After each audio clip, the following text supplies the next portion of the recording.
Berfirmanlah Tuhan kepada Musa, pada hari yang pertama dari bulan yang pertama, haruslah engkau mendirikan kemah suci, yakni kemah pertemuan itu. Kau tempatkanlah di dalamnya tabut hukum, dan kau pasanglah tabir sebagai penudung di depan tabut itu. Kau bawalah ke dalamnya meja, dan taruhlah di atasnya perkakas menurut susunannya. Kau bawalah ke dalamnya kandil, dan kau pasang lampu-lampunya di atasnya. Kau taruhlah mezbah emas untuk membakar ukupan di depan tabut hukum. Kau gantungkanlah tirai pintu kemah suci. Kau taruhlah mezbah korban bakaran di depan pintu kemah suci, yakni kemah pertemuan itu. Kau taruhlah bejana pembasuhan di antara kemah pertemuan dan mezbah itu. Lalu kau taruhlah air ke dalamnya. Haruslah kau buat pelataran keliling, dan kau gantungkanlah tirai pintu gerbang pelataran itu. Kemudian kau ambillah minyak urapan, dan kau urapilah kemah suci dengan segala yang ada di dalamnya. Demikianlah harus engkau menguduskannya dengan segala perabotannya, sehingga menjadi kudus. Juga kau urapilah mezbah korban bakaran itu dengan segala perkakasnya. Demikianlah engkau harus menguduskan mezbah itu, sehingga mezbah itu maha kudus. Juga kau urapilah bejana pembasuhan itu dengan alasnya, dan demikianlah engkau harus menguduskannya. Kemudian kau suruhlah Harun dan anak-anaknya datang ke pintu kemah pertemuan, dan kau basuhlah mereka dengan air. Kau kenakanlah pakaian yang kudus kepada Harun. Kau rapi, dan kau kuduskanlah dia, supaya ia memegang jabatan imam bagiku. Juga anak-anaknya kau suruhlah mendekat, dan kau kenakanlah kemeja kepada mereka. Urapilah mereka, seperti engkau mengurapi ayah mereka, supaya mereka memegang jabatan imam bagiku. Dan ini terjadi, supaya berdasarkan pengurapan itu, mereka memegang jabatan imam untuk selama-lamanya, turun-temurun. Dan Musa melakukan semuanya itu tepat seperti yang diperintahkan Tuhan kepadanya. Demikianlah dilakukannya. Dan terjadilah dalam bulan yang pertama, tahun yang kedua, pada tanggal 1 bulan itu, maka didirikanlah kemah suci. Musa mendirikan kemah suci itu, dipasangnyalah alas-alasnya, ditaruhnya papan-papannya, dipasangnya kayu-kayu lintangnya, dan didirikannya tiang-tiangnya. Dikembangkannyalah atap kemah yang menudungi kemah suci, dan diletakkannya tudung kemah di atasnya, seperti yang diperintahkan Tuhan kepada Musa. Diambilnyalah loh hukum Allah, dan ditaruhnya ke dalam tabut. Dikenakannyalah kayu pengusung pada tabut itu, dan diletakkannya tutup pendamaian di atas tabut itu. Dibawanyalah tabut itu ke dalam kemah suci, digantungkannyalah tabir penudung, dan dipasangnya sebagai penudung di depan tabut hukum Allah, seperti yang diperintahkan Tuhan kepada Musa. Ditaruhnyalah meja di dalam kemah pertemuan pada sisi kemah suci sebelah utara, di depan tabir itu. Diletakkannya di atasnya roti sajian menurut susunannya di hadapan Tuhan seperti yang diperintahkan Tuhan kepada Musa. Ditempatkannya kandil di dalam kemah pertemuan berhadapan dengan meja itu pada sisi kemah suci sebelah selatan. Dipasangnyalah lampu-lampu di atasnya di hadapan Tuhan, seperti yang diperintahkan Tuhan kepada Musa. Ditempatkannya mezbah emas di dalam kemah pertemuan di depan tabir itu. Dibakarnyalah di atasnya ukupan dari wangi-wangian seperti yang diperintahkan Tuhan kepada Musa. Digantungkannyalah tirai pintu kemah suci. Mezbah korban bakaran ditempatkannyalah di depan pintu kemah suci, yakni kemah pertemuan itu, dan dipersembahkannyalah di atasnya korban bakaran dan korban sajian, seperti yang diperintahkan Tuhan kepada Musa. Ditempatkannyalah bejana pembasuhan di antara kemah pertemuan dan mezbah itu, lalu ditaruhnyalah air ke dalamnya untuk pembasuhan. Musa dan Harun serta anak-anaknya membasuh tangan dan kaki mereka dengan air dari dalamnya. Apabila mereka masuk ke dalam kemah pertemuan dan apabila mereka datang mendekat kepada mezbah itu, maka mereka membasuh kaki dan tangan seperti yang diperintahkan Tuhan kepada Musa. Didirikannya tiang-tiang pelataran sekeliling kemah suci dan mezbah itu, dan digantungkannya tirai pintu gerbang pelataran itu. Demikianlah diselesaikan Musa pekerjaan itu. Lalu awan itu menutupi kemah pertemuan, dan kemuliaan Tuhan memenuhi kemah suci, sehingga Musa tidak dapat memasuki kemah pertemuan, sebab awan itu hinggap di atas kemah itu, dan kemuliaan Tuhan memenuhi kemah suci. Apabila awan itu naik dari atas kemah suci, berangkatlah orang Israel dari setiap tempat mereka berkemah. Tetapi jika awan itu tidak naik, maka mereka pun tidak berangkat sampai hari awan itu naik. Sebab awan Tuhan itu ada di atas kemah suci pada siang hari, dan pada malam hari ada api di dalamnya, di depan mata seluruh umat Israel pada setiap tempat mereka berkemah.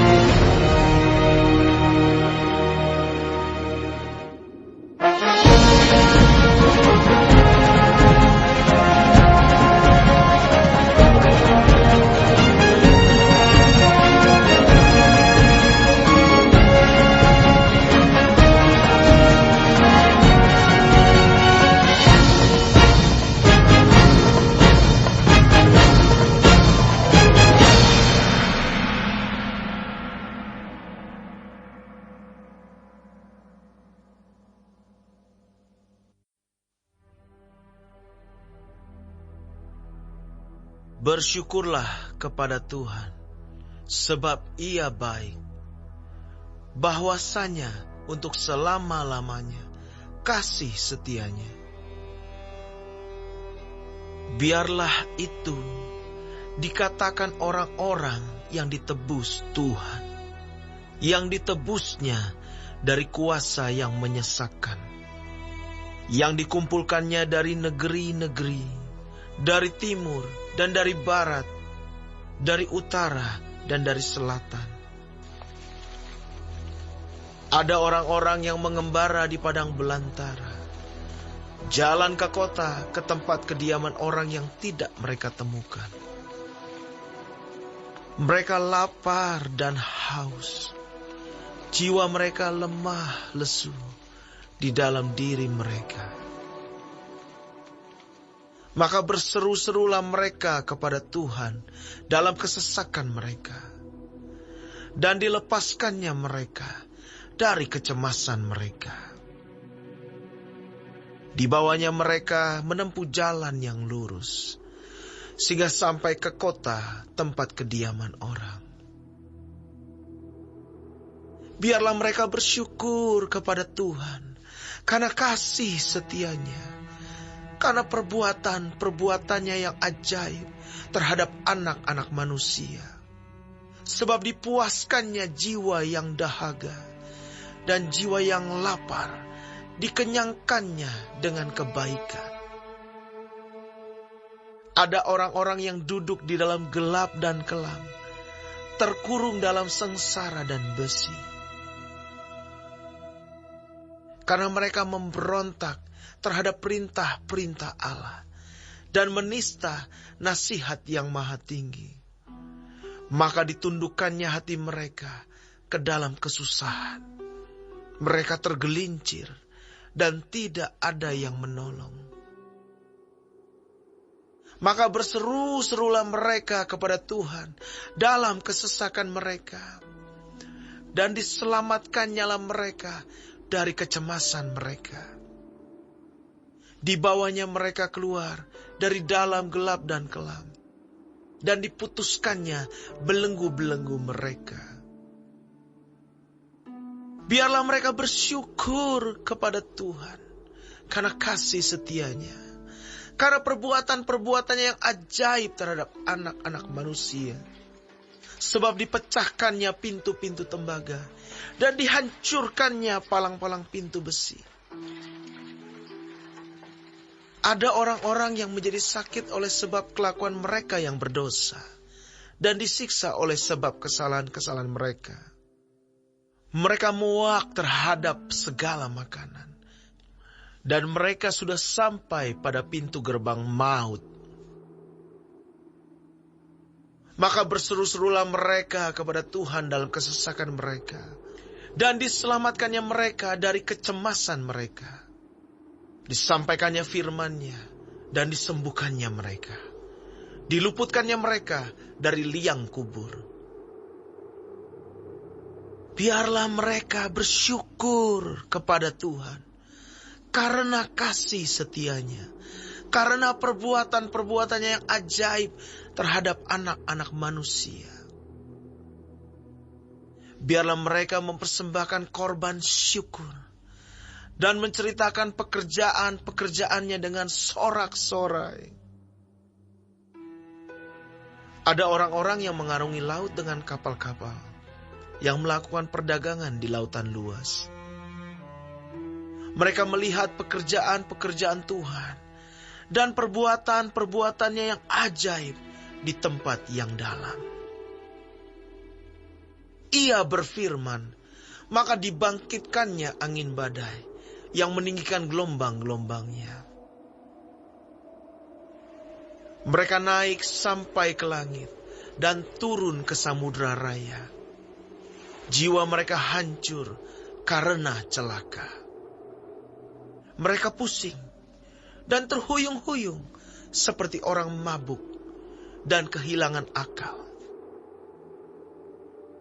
Maka berseru-serulah mereka kepada Tuhan dalam kesesakan mereka, dan dikeluarkannya mereka dari kecemasan mereka.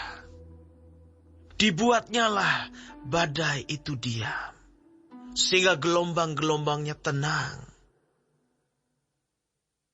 Mereka bersuka cita, sebab semuanya reda, dan dituntunnya mereka ke pelabuhan kesukaan mereka. Biarlah mereka bersyukur kepada Tuhan karena kasih setianya, karena perbuatan-perbuatan yang ajaib terhadap anak-anak manusia.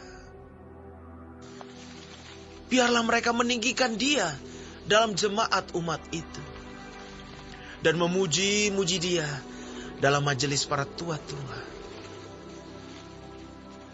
Dibuatnya sungai-sungai menjadi padang gurun, dan pancaran-pancaran air menjadi tanah gersang. Tanah yang subur menjadi padang asin. Oleh sebab kejahatan orang-orang yang diam di dalamnya. Dibuatnya padang gurun menjadi kolam air, dan tanah kering menjadi pancaran-pancaran air.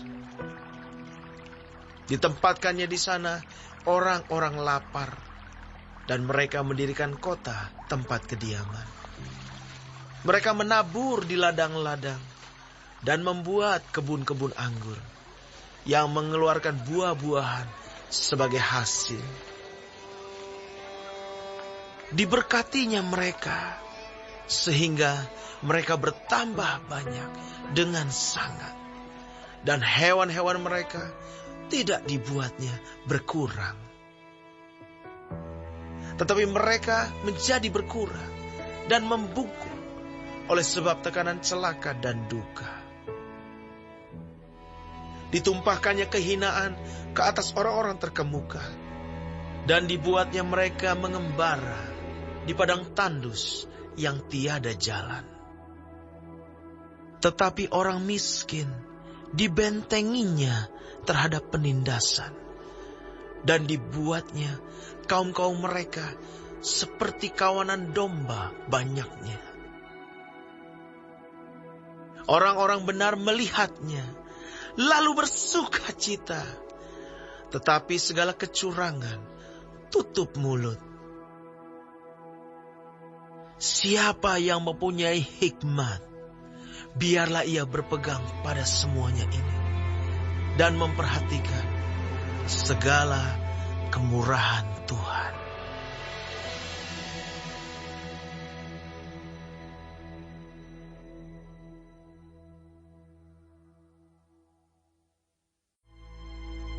Hati yang gembira membuat muka berseri-seri, tetapi kepedihan hati mematahkan semangat. Hati orang berpengertian mencari pengetahuan, tetapi mulut orang bebal sibuk dengan kebodohan. Hari orang berkesusahan buruk semuanya, tetapi orang yang gembira, hatinya selalu berpesta. Kemudian daripada itu Tuhan menunjuk 70 murid yang lain, lalu mengutus mereka berdua-dua mendahuluinya ke setiap kota dan tempat yang hendak dikunjunginya. Katanya kepada mereka, "Tuaian memang banyak, tetapi pekerja sedikit. Karena itu mintalah kepada Tuan yang empunya tuaian, supaya ia mengirimkan pekerja-pekerja untuk tuaian itu. Pergilah, sesungguhnya aku mengutus kamu seperti anak domba ke tengah-tengah serigala. Janganlah membawa pundi-pundi, atau bekal, atau kasut, dan janganlah memberi salam kepada siapapun selama dalam perjalanan. Kalau kamu memasuki suatu rumah, katakanlah lebih dahulu, damai sejahtera bagi rumah ini. Dan jikalau di situ ada orang yang layak menerima damai sejahtera, maka salammu itu akan tinggal atasnya. Tetapi jika tidak, salammu itu kembali kepadamu. Tinggallah dalam rumah itu, makan dan minumlah apa yang diberikan orang kepadamu, sebab seorang pekerja patut mendapat upahnya. Janganlah berpindah-pindah rumah. Dan jikalau kamu masuk ke dalam sebuah kota, dan kamu diterima di situ, makanlah apa yang dihidangkan kepadamu, dan sembuhkanlah orang-orang sakit yang ada di situ, dan katakanlah kepada mereka, kerajaan Allah sudah dekat padamu. Tetapi jikalau kamu masuk ke dalam sebuah kota, dan kamu tidak diterima di situ, pergilah ke jalan-jalan raya kota itu dan serukanlah, juga debu kotamu yang melekat pada kaki kami kebaskan di depanmu. Tetapi ketahuilah ini, kerajaan Allah sudah dekat. Aku berkata kepadamu, pada hari itu, Sodom akan lebih ringan tanggungannya daripada kota itu. Celakalah engkau, Korazim, celakalah engkau, Betsaida, karena jika di Tirus dan di Sidon terjadi mujizat-mujizat yang telah terjadi di tengah-tengah kamu, sudah lama mereka bertobat dan berkabung. Akan tetapi pada waktu penghakiman, tanggungan Tirus dan Sidon akan lebih ringan daripada tanggunganmu. Dan engkau, Kapernaum, apakah engkau akan dinaikkan sampai ke langit? Tidak, engkau akan diturunkan sampai ke dunia orang mati. Barang siapa mendengarkan kamu, ia mendengarkan aku. Dan barang siapa menolak kamu, ia menolak aku. Dan barang siapa menolak aku, ia menolak Dia yang mengutus aku. Kemudian ke-70 murid itu kembali dengan gembira dan berkata, Tuhan, juga setan-setan takluk kepada kami demi nama-Mu. Lalu kata Yesus kepada mereka, Aku melihat iblis jatuh seperti kilat dari langit. Sesungguhnya, aku telah memberikan kuasa kepada kamu untuk menginjak ular dan kalajengking, dan kuasa untuk menahan kekuatan musuh, sehingga tidak ada yang akan membahayakan kamu. Namun demikian, janganlah bersukacita karena roh-roh itu takluk kepadamu, tetapi bersukacitalah karena namamu ada terdaftar di sorga. pada waktu itu juga bergembiralah Yesus dalam Roh Kudus dan berkata, Aku bersyukur kepadamu Bapa, Tuhan langit dan bumi, karena semuanya itu Engkau sembunyikan bagi orang bijak dan orang pandai, tetapi Engkau nyatakan kepada orang kecil. Ya Bapa, itulah yang berkenan kepadamu. Semua telah diserahkan kepadaku oleh Bapa-Ku, dan tidak ada seorang pun yang tahu siapakah anak selain Bapa, dan siapakah Bapa selain anak, dan orang yang kepadanya anak itu berkenan menyatakan hal itu. Sesudah itu berpalinglah Yesus kepada murid-muridnya tersendiri dan berkata, Berbahagialah mata yang melihat apa yang kamu lihat. Karena aku berkata kepada kamu, banyak nabi dan raja ingin melihat apa yang kamu lihat, tetapi tidak melihatnya, dan ingin mendengar apa yang kamu dengar, tetapi tidak mendengarnya. Pada suatu kali berdirilah seorang ahli Taurat untuk mencoba Yesus. Katanya, Guru, apa yang harus kuperbuat untuk memperoleh hidup yang kekal? Jawab Yesus kepadanya, Apa yang tertulis dalam hukum Taurat? Apa yang kau baca di sana?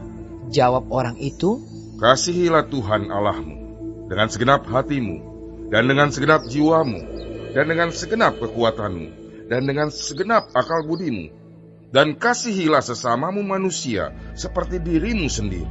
Kata Yesus kepadanya, Jawabmu itu benar. Perbuatlah demikian, maka engkau akan hidup. Tetapi untuk membenarkan dirinya, orang itu berkata kepada Yesus, Dan siapakah sesamaku manusia? Jawab Yesus, Adalah seorang yang turun dari Yerusalem ke Yeriko.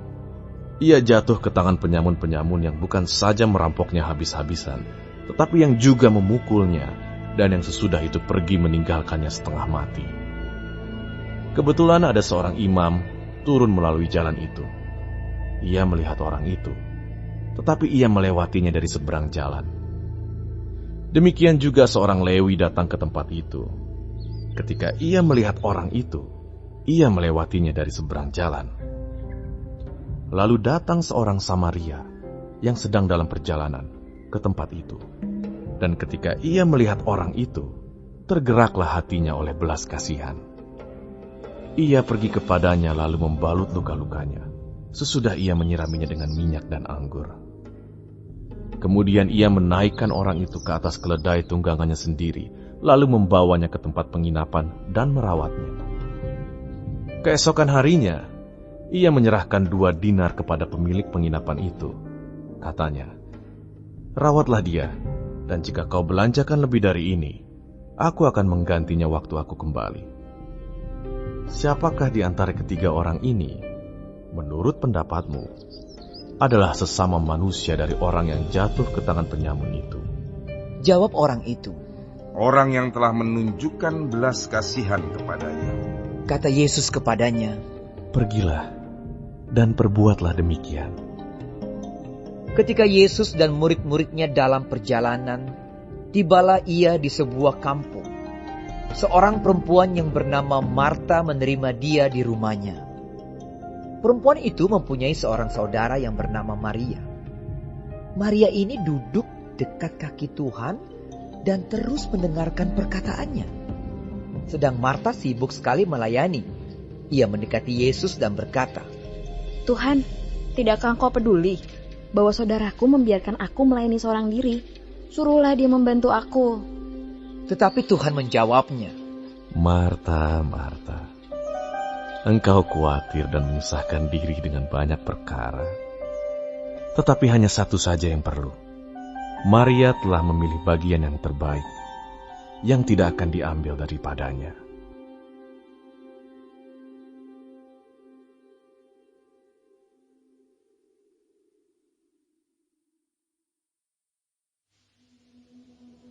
Sebab setiap imam besar yang dipilih dari antara manusia ditetapkan bagi manusia dalam hubungan mereka dengan Allah, supaya ia mempersembahkan persembahan dan korban karena dosa. Ia harus dapat mengerti orang-orang yang jahil dan orang-orang yang sesat, karena ia sendiri penuh dengan kelemahan, yang mengharuskannya untuk mempersembahkan korban karena dosa, bukan saja bagi umat, tetapi juga bagi dirinya sendiri. Dan tidak seorang pun yang mengambil kehormatan itu bagi dirinya sendiri, tetapi dipanggil untuk itu oleh Allah, seperti yang telah terjadi dengan Harun. Demikian pula, Kristus tidak memuliakan dirinya sendiri dengan menjadi imam besar, tetapi dimuliakan oleh Dia yang berfirman kepadanya, Anakku engkau telah kuperanakan pada hari ini. Sebagaimana firman-Nya dalam suatu nas lain, engkau adalah imam untuk selama-lamanya, menurut peraturan Melkisedek. Dalam hidupnya sebagai manusia, ia telah mempersembahkan doa dan permohonan dengan ratap tangis dan keluhan kepada Dia yang sanggup menyelamatkannya dari maut, dan karena kesalehannya ia telah didengarkan. Dan sekalipun ia adalah anak, ia telah belajar menjadi taat dari apa yang telah dideritanya. Dan sesudah ia mencapai kesempurnaannya, ia menjadi pokok keselamatan yang abadi bagi semua orang yang taat kepadanya. Dan ia dipanggil menjadi imam besar oleh Allah, menurut peraturan Melkisedek. Tentang hal itu banyak yang harus kami katakan, tetapi yang sukar untuk dijelaskan karena kamu telah lamban dalam hal mendengarkan. Sebab sekalipun kamu ditinjau dari sudut waktu, sudah seharusnya menjadi pengajar. Kamu masih perlu lagi diajarkan asas-asas pokok dari penyataan Allah. Dan kamu masih memerlukan susu, bukan makanan keras. Sebab barang siapa masih memerlukan susu, ia tidak memahami ajaran tentang kebenaran, sebab ia adalah anak kecil.